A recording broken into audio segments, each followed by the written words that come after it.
இப்போ ECR OMR செம்ம connect. Stepstone secret plot near Kovalam ECR. Beach resort plot just 24 lakhs ல. Launching offerல plot வாங்குங்க 5 lakhs profit. அந்த பொண்ணை வந்து அபியூஸ் பண்ணியிருப்பாங்க. வீட்டில் வந்து சொன்ன உடனே வெளியிலலாம் இருக்கிறது கூட okay, it was her birthday. So வீட்லேயே வந்து நீ இந்த மாதிரி ட்ரெஸ் போட்டு போனல, this is something you should be ashamed ஆஃப்னு சொல்லிட்டு. So I think it starts from home. Girls பிரண்ட்ஸ்லாம் போகும்போது தான் அழகாக வந்து சம் ஃப்ளோரல் ட்ரெஸ்ஸு, ஹேர் போ அந்த மாதிரிலாம் போட்டுட்டு போவோம். பாய் ஃப்ரெண்ட் கூட போகும்போது ஒரு ட்ராக்கு, லூஸ் டிஷர்ட் போட்டு போவோம். அவங்க வாழ்க்கையில வளர்ந்து எவ்வளோ பெரிய இடத்துக்கு போனாலும் அவங்க இன்னொருத்தவங்களை பார்த்து கம்பேர் பண்ணிகிட்டே இருப்பாங்க. அப்போ வந்து பேரண்ட்ஸ் வந்து நீ அவங்களை பார்த்து பொறாமப்படுறேன்னுவாங்க. பட் அது பொறாமை இல்லை, நீங்கள் தான் வந்து மற்றவங்களை பார்த்துட்டே இருக்க சொல்லி கொடுத்தீங்க. Now I do have an eye on everybody. What are they doing? Men கிட்ட நான் அந்த கேள்வி கேட்கும்போது யுனானிமஸாக நிறைய பசங்க சொல்கிற ஆன்சர் வந்து peace. I want peace in marriage அப்படின்னு கேட்பாங்க. அமைதியாக இருக்கணும், நிம்மதியாக இருக்கணும் அப்படின்னு சொல்லிட்டு.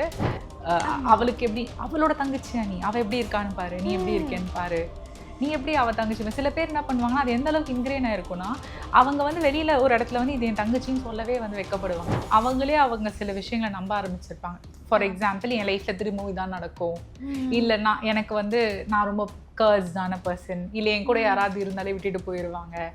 இந்த மாதிரி ஏதாவது ஒரு நம்பிக்கைகளை வந்து இந்த ட்ராமா கிரியேட் பண்ணியிருக்கோம். ஸோ அந்த நம்பிக்கைகளை வந்து, அந்த நம்பிக்கைகள் மேலே இருக்கிற ஒரு பவரை வந்து நம்ம எடுக்கும்போது, இல்லை நவ் யூ ஆர் சேஃப், நீங்கள் ட்ரஸ்ட்வர்தியாக இருக்கணும்னு நினைக்கணுமே தவிர்த்து என்ன ட்ரஸ்ட் பண்ணணும்னு நீங்கள் நினைக்கவே கூடாது. I will be trustworthy in relationship, then trust is important. ரெண்டாவது வந்து some people ask that I want my partner to blindly trust me அப்படின்னு கேட்பாங்க. இந்த பிளைண்ட்லி ட்ரஸ்ட்னு கேட்குறாங்கனாலே வந்து so usually in bad decisions இப்போவே உங்களுக்கு அந்த சந்தோஷம் கிடைக்கிறதுனால you are more likely to do it quicker. Okay, good decisions கொஞ்சம் பொறுமையாக போயிட்டு தான் அதோட ஃப்ரூட் நமக்கு கிடைக்கும்ன்றதுனால அதை வந்து நம்ம எடுக்கிறதுக்கு ரொம்ப யோசிப்போம்.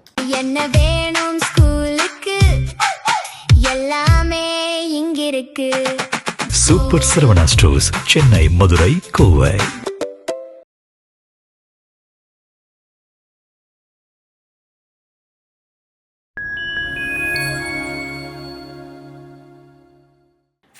நேயர்களுக்கு வணக்கம். இன்னைக்கு நம்ம கூட சைக்காலஜிஸ்ட் ஐஷா மேம் இருக்காங்க. ஹாய் மேம், எப்படி இருக்கீங்க? நல்லா இருக்கேன். ஓகே மேம், இப்போ வந்து மென்டல் ஹெல்த்னு நம்ம பார்க்கும்போது அதில் நமக்கு நிறைய டவுட்ஸ் இருக்குது, அதில் பேசுறதுக்கு நிறைய விஷயங்கள் இருக்குது.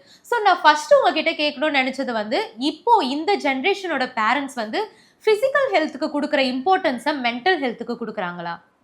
முன்னாடிக்கு கம்பேர் பண்ணும்போது இட் இஸ் பெட்டர்னு சொல்லலாம் ஆக்சுவலாக. முன்னாடி ஏன்னா நான் வந்து என்னோட வீட்டில் அப்பா அம்மா கிட்டலாம் பேசும்போது ஐ ஜஸ்ட் ஹர்ட் தட் அவங்கள வந்து பயங்கரமாக அடித்து வளர்ப்பாங்க.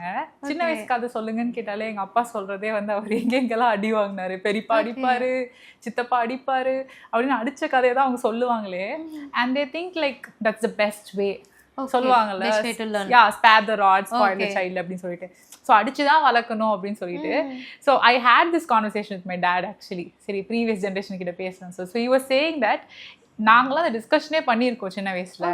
எங்க ஐடியாவே எப்படின்னா, நம்ம அப்பா அம்மா நம்மளை வளர்த்த மாதிரியே நம்ம வளர்க்கணும் தான் நாங்கள் நினச்சி வந்தோம் அப்படின்னு சொல்லிட்டு. So for them physically hurting ஒரு ஃபிசிக்கல் ஹெல்த் அந்த மாதிரியான விஷயங்கள்லாம் வந்து வேற department. But mental health, humiliation, more then any thing, நீங்கள் ஹியூமிலியேஷன் தான் இருக்கிறதுல அதிகமாக பண்ணியிருப்பாங்க. மோஸ்ட் ஆஃப் த அந்த காலத்து பேரண்ட்ஸ் பார்த்தீங்கன்னா எல்லாரும் முன்னாடியும் அடிக்கிறது, எல்லாருக்கும் முன்னாடியும் அசிங்கப்படுத்துறது, சில ரொம்ப மட்டமான டயலாக்ஸ்லாம் சொல்லுவாங்க. லைக் அவனை பாரு அப்படின்னு சொல்லிட்டு அந்த இது கான்ஸ்டன்டான கம்பேரிசனே வந்து ரொம்ப நிறைய இருக்கும். ஒரு ஸ்டடீஸா இருக்கட்டும், இல்லைன்னா வேற சின்ன சின்ன விஷயங்களுக்கு கூட குழந்தைங்களை வந்து இன்னொரு குழந்தைங்களோட வந்து கம்பேர் பண்றது. அதே வந்து நம்ம வந்து பேரண்ட்ஸை வந்து இன்னொரு பேரண்ட்ஸோட கம்பேர் பண்ணா அதை அவங்களால அக்செப்ட் பண்ணிக்கிறது இல்லை. ஸோ இந்த கம்பேரிசன் வந்து கிட்ஸை வந்து எவ்வளோ சைக்காலஜிக்கலாக அஃபெக்ட் பண்ணும் மேம்? கண்டிப்பாக ரொம்ப அஃபெக்ட் பண்ணும். பிகாஸ் கம்பேரிசன் அப்படின்ற ஒரு விஷயமே ஒரு லேர்ன்டு பிஹேவியர் தான். எந்த கிட்டுமே அவங்களா வந்து அவங்களை இன்னொருத்தவங்க கூட கம்பேர் பண்ணிக்கவே மாட்டாங்க. But once the parents start doing it, they will carry it within themselves for the rest of their life.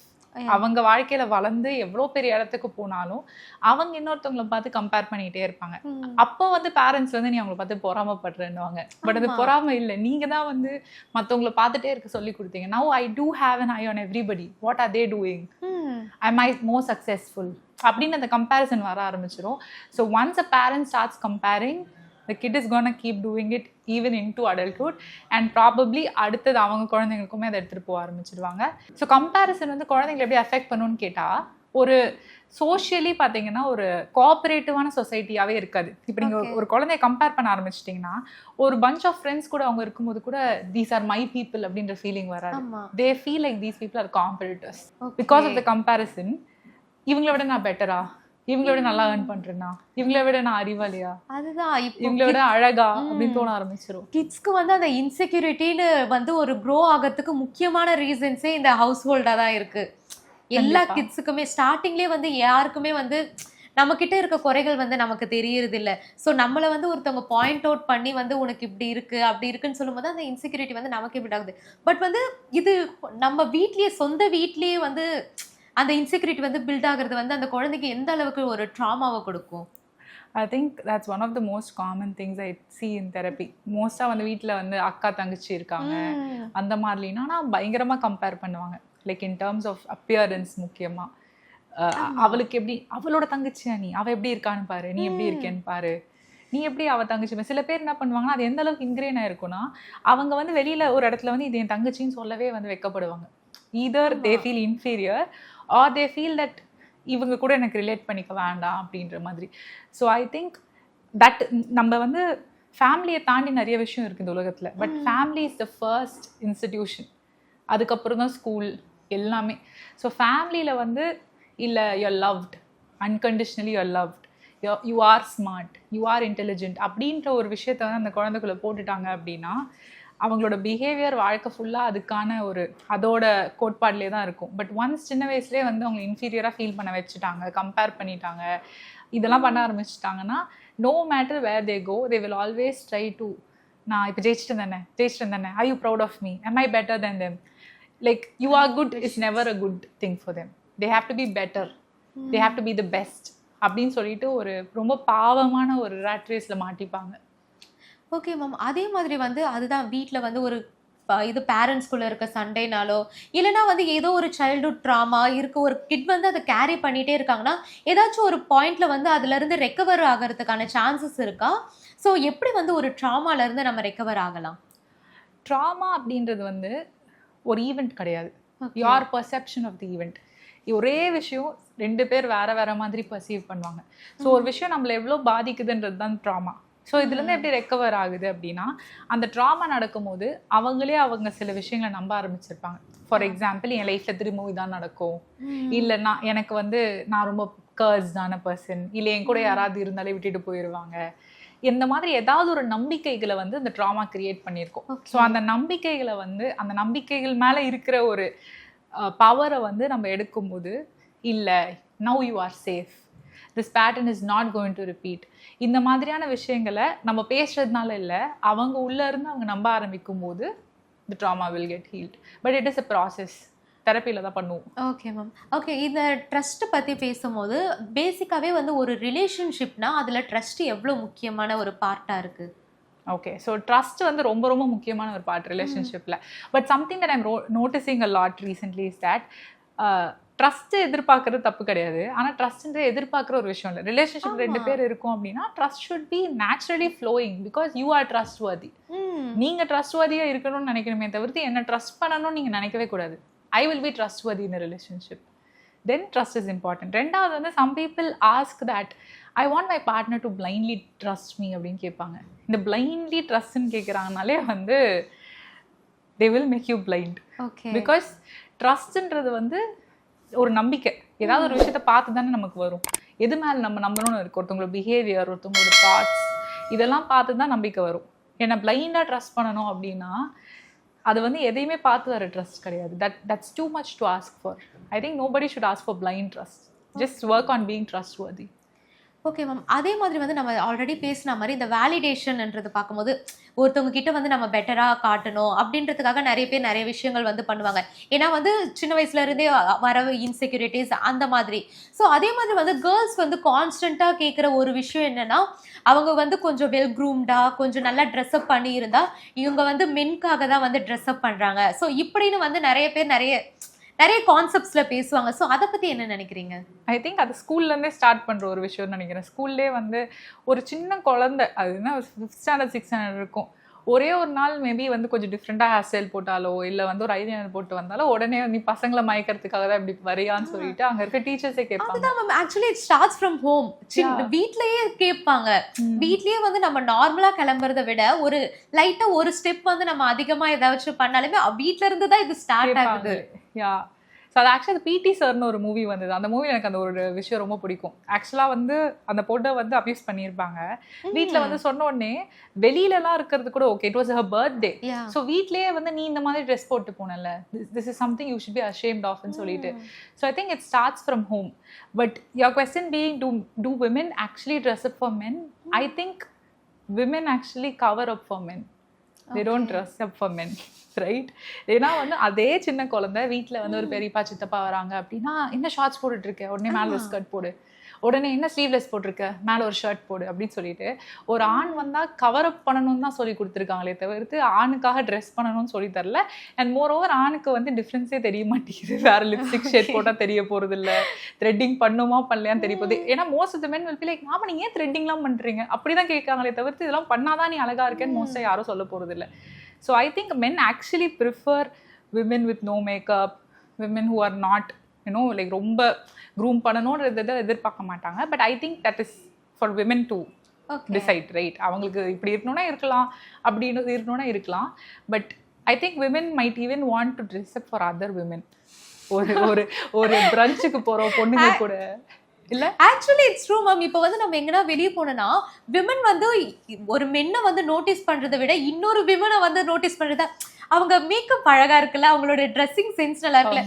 So வந்து நம்ம வந்து இப்போ ஒரு விமன்கே வந்து ஒரு மென் வந்து காம்ப்ளிமெண்ட் கொடுக்கறத விட விமன் இன்னொரு விமன் வந்து இன்னொரு விமனை காம்ப்ளிமெண்ட் பண்ணும்போது தான் அவங்களுக்கு இன்னும் எக்ஸ்ட்ரா சந்தோஷமே இருக்கு. ஆமா, இந்த காதல் சொதப்பது எப்படி படத்துல கூட வரும்ல, யோசிச்சுட்டே இருப்பாள் அந்த பொண்ணு உட்காந்து, இவனை இது பண்ணியிருப்பா அது பண்ணியிருப்பா. So women do think a lot about other women. And moreover வந்து மோஸ்ட் அந்த பிரஞ்சுக்குலாம் போவோம்ல பொண்ணுங்க கூட, கேர்ள்ஸ் பிரஞ்ச்லாம் போகும்போது தான் அழகா வந்து சம் ஃப்ளோரல் ட்ரெஸ், ஹேர் போ அந்த மாதிரிலாம் போட்டுட்டு போவோம். பாய் ஃப்ரெண்ட் கூட போகும்போது ஒரு ட்ராக்கு லூஸ் ஷர்ட் போட்டு போவோம். So obviously I think we are grooming more for women and covering up more for men. Okay ma'am, இப்போது இருக்க இந்த ஜென்ரேஷன் கிட்ஸ் வந்து இந்த டெசிஷன் மேக்கிங்கில் வந்து ரொம்பவே கஷ்டப்படுறாங்க. ஸோ அதை பற்றி என்ன நினைக்கிறீங்க? கிட்ஸுக்குன்னு கிடையாது, ஈவன் ஃபார் அடல்ட்ஸ். ஒரு குட்டி டிப் நான் என்ன சொல்லுவேன்னா, ஒரு டெசிஷன் எடுக்கிறதுக்கு நீங்கள் ரொம்ப கஷ்டப்படுறீங்கன்னு வச்சுக்கோங்களேன், பிரச்சனையே இல்லை, தைரியமாக என்ன வேணால் எடுக்கலாம். ஏன் தெரியுமா? பிகாஸ் ஒரு ரொம்ப ரொம்ப மட்டமான ஒரு ஆப்ஷன், ஒரு சூப்பரான ஆப்ஷன், 2 ஆப்ஷன் கொடுத்தா டிசைட் பண்ணுறது ரொம்ப easy. Because you will obviously go for the best option. ஆனால் வந்து ஒரு 2மே ஃபஸ்ட் ஆப்ஷன்ஸ் கொடுக்குறேன் அப்படின்னா நீங்கள் கஷ்டப்படுவீங்க டிசைட் பண்ணுறதுக்கு.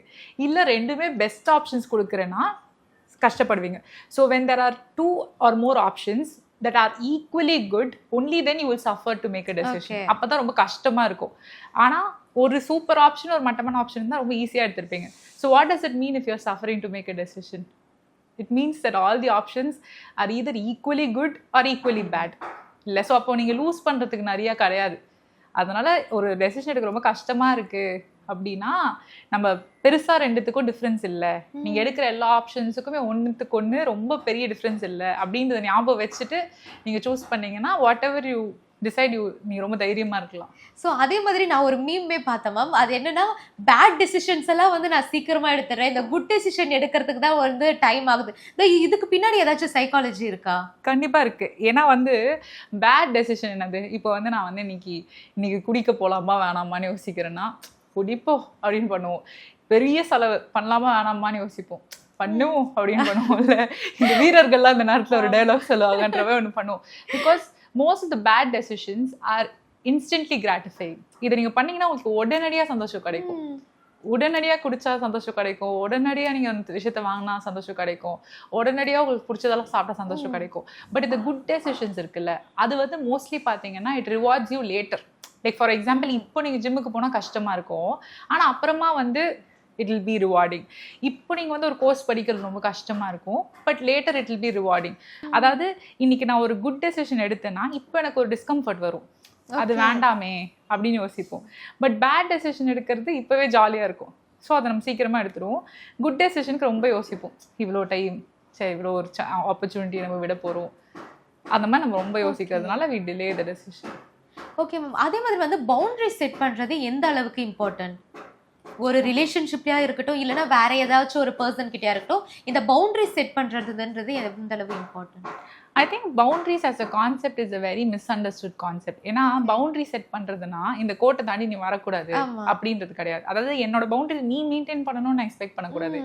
என்னோட பவுண்டரியை நீங்க தாண்டிட்டா நான் என்ன பண்ணுவேன்றது தான் பவுண்டரி. ஓகே, இதை நீங்க தாண்டக்கூடாதுன்னு சொல்றது பவுண்டரி இல்லை. What will I do if you cross it? ஓகேவா? இப்போ ஃபார் எக்ஸாம்பிள் இந்த பவுண்டரி நீங்கள் கிராஸ் பண்ணுறீங்க அப்படின்னா எனக்கு வந்து அது எனக்கு பிடிக்காது, நான் உங்ககிட்ட சொல்லுவேன். இல்லை சில boundary will be very hard boundaries. இதை வந்து எனக்கு லைக் என்னால் வந்து இதை ஏற்றுக்கவே முடியாது. It's a non-negotiable boundary if you cross it. For example, for some people like disrespect is a boundary. If you're going to disrespect me in front of everybody, you're crossing a boundary. நான் இப்போ வந்து அமைதியாக இருக்க போகிறது கிடையாது. So நான் எப்படி அதுக்கு ரெஸ்பாண்ட் பண்ணுவேன் அந்த விஷயத்த பண்ணாங்கன்னா அப்படின்றது தான் நான் வைக்கிற பவுண்டரி. எல்லாருக்கிட்டே போய் இது நீ பண்ணாதன்னு சொல்லிகிட்டே இருக்க முடியாது. You can say it, you can communicate it, you should communicate it. But if they do it anyway, then what will be your response? சில பேர் என்ன பண்ணுவாங்கன்னா, நான் பவுண்டரி வைக்கிறேன்னு வைப்பாங்க, ஆனால் தாண்டும் போதெல்லாம் ஒன்றும் சொல்ல மாட்டாங்க. அதாவது அவங்க தாண்டினான்னு அவங்களுக்கே தெரியாது, அவங்க பாட்டுக்கு நார்மலாக இருப்பாங்க. அதுக்கப்புறம் வந்து இல்லை you are always doing this to me அப்படின்னா, which means your boundary was not even strong enough for them to even have a threshold that they have. நம் தானேன்னு அவங்களுக்கே தெரியாத அளவுக்கு உங்கள் பவுண்டரி ரொம்ப வீக்காக இருக்குது அப்படின்னா, it's your job to withhold it. Okay ma'am. அதே மாதிரி வந்து இப்போ ஒரு பர்சன் வந்து ரிலேஷன்ஷிப்ல இருக்காங்கன்னா, அந்த பார்ட்னரை தாண்டி வந்து நிறைய பேர்கிட்ட வந்து கம்யூனிகேஷன் வச்சுப்பாங்க, நிறைய பேர்கிட்ட பேசுவாங்க. பட் வந்து அந்த பார்ட்னர் கிட்ட என்ன சொல்றாங்கன்னா, எனக்கு வந்து வேற யார்கிட்டயும் வந்து எமோஷனல் கனெக்ட்லாம் இல்லை, உங்ககிட்ட மட்டும்தான் அந்த எமோஷனல் கனெக்ட் இருக்கு. ஸோ வந்து இப்படி வந்து நிறைய பேர்கிட்ட பேசுறதுக்கு இதுக்கு பின்னாடி வந்து ஏதாச்சும் சைக்காலஜிக்கல் ரீசன் இருக்கா? எல்லார்கிட்ட இருந்தும் மேபி அட்டென்ஷன் தேவைப்பட்டிருக்கலாம், இல்லை உண்மையாகவே they wanted to keep options ஓப்பனாக இருக்கலாம், இல்லை அவங்களுக்கு வந்து நம்ம we are just being nice அப்படின்னு நினச்சி எல்லாருக்கிட்ட பேசிடலாம். பட் நான் இதுக்கு ஷார்ட்டாக என்ன சொல்லுவேன்னா, நீங்கள் வந்து லைக் 4 பேருக்கு உங்கள் மேலே வந்து ஒரு அட்ராக்ஷன் இருக்குது, 4 பேருக்கு உங்கள் மேலே ஒரு லவ் இருக்குது, 4 பேர் உங்களை அட்மையர் பண்ணுறாங்க அப்படின்னா அது வந்து தப்பே கிடையாது. You cannot do anything about it. நீங்கள் you are just being nice to everybody and they are attracted to you. That's not your mistake, you are just being you. But அந்த 4 பேர் வந்து இந்த பொண்ணு என்ன லவ் பண்ணுறான்னு நினைக்கிறாங்க, இந்த பையன் என்ன தான் லவ் பண்ணுறான்னு சொல்லிட்டு அந்த 4 பேர் நினைக்கிறாங்க அப்படின்னா, நீங்கள் தான் அதுக்கு தகுந்த மாதிரி பிஹேவ் பண்ணியிருக்கீங்கன்னு அர்த்தம். நான் லவ் பண்ண மாதிரியே பிஹேவ் பண்ணுவேன், ஆனால் நான் அப்படி சொல்லலைல்ல, அப்போ அது லவ் கிடையாது, அது அவங்க தப்புன்னு சொல்லிட்டு நினைச்சா அது உங்க தப்பு தான். So if 4 people love you, it's not your mistake. But if those 4 people think that you also love them back, then you are behaving in a way that is giving them that hope, or it is kind of contrasting to what you're saying. நீங்க love பண்ற மாதிரி behave பண்றீங்கன்னு அர்த்தம். So அவங்க எந்த இதுல இருப்பாங்க, சரி இவங்களுக்கும் பிடிச்சிருக்கு, இவங்க இன்னும் வெளியில சொல்லலை அப்படின்னு தான் நினைச்சிட்டு இருப்பாங்க. அது வந்து பேசிக்லி உங்க மேலதான் தப்பு. யூ கேனாட் பி லைக் நான் என்ன பண்றது, அவங்க தான் லவ் பண்றாங்க, அப்படி கிடையாது. Okay ma'am. அதே மாதிரி இப்போ மேரேஜ்ன்ற கான்செப்ட் பார்த்தீங்கன்னா, அந்த மேரேஜ்ல வந்து மென்க்கு ஒரு எக்ஸ்பெக்டேஷன் இருக்கும், விமனுக்கு வேற எக்ஸ்பெக்டேஷன் இருக்கும். ஸோ மென்க்கு வந்து ஒரு மேரேஜ் மேல என்ன எக்ஸ்பெக்டேஷன்லாம் இருக்குன்னு நினைக்கிறீங்க? ஓகே, இந்த கேள்வி நிறைய கேட்டிருக்கேன் செஷன் அப்போ. ஸோ அப்போ நான் விமன் கிட்ட வந்து what do you expect from மேரேஜ்னு கேட்டா அவங்க சொல்ற ஆன்சர் வந்து ஃப்ரெண்ட்ஷிப், கம்பேனியன்ஷிப், லவ், இந்த மாதிரியான விஷயம். எனக்கு வந்து ஒரு கம்பெனியன் வேணும், ஃப்ரெண்டு மாதிரி வீட்டில் இருக்கணும், என் கூட எல்லாத்தையும் ஷேர் பண்ணிக்கணும், அந்த மாதிரி ஆன்சர் பண்ணுவாங்க. மென் கிட்ட நான் அந்த கேள்வி கேட்கும்போது யுனானிமஸாக நிறைய பசங்க சொல்கிற ஆன்சர் வந்து peace. I want peace in marriage அப்படின்னு கேட்பாங்க. அமைதியாக இருக்கணும், நிம்மதியாக இருக்கணும் அப்படின்னு சொல்லிட்டு, which is a very good thing to ask for, provided you are stable, consistent, reliable, trustworthy. இதெல்லாம் நீங்க இருந்தீங்கன்னா பீஸ் ஆட்டோமேட்டிக்கா வந்துடும். இதெல்லாம் நான் பண்ண மாட்டேன், பீஸ் மட்டும் வேணும் அப்படின்னா it's very difficult irrespective of gender. Because அது எப்படி ஆயிடும்னா, வீடு நடுவில் நான் குப்பை கொட்டுவேன், ஆனா வந்து அது உங்களுக்கு டிஸ்கம்ஃபர்ட்டா இருக்கு, ஸ்மெல்லியா இருக்குன்னு சொன்னா நீ என் பீஸை கெடுக்கிற அப்படின்னு அர்த்தம்ன்ற மாதிரி ஆயிரும்ல. ஸோ ஐ திங்க் பீஸ் வந்து வீட்டில் இருக்கவங்க எல்லாருமே காப்பாற்ற வேண்டிய ஒரு விஷயம். ஓகே மேம், இவ்வளோ நேரம் நிறைய விஷயங்களை வந்து எங்க கூட ஷேர் பண்ணிக்கிட்டாங்க. Thank you so much ma'am. Thank you.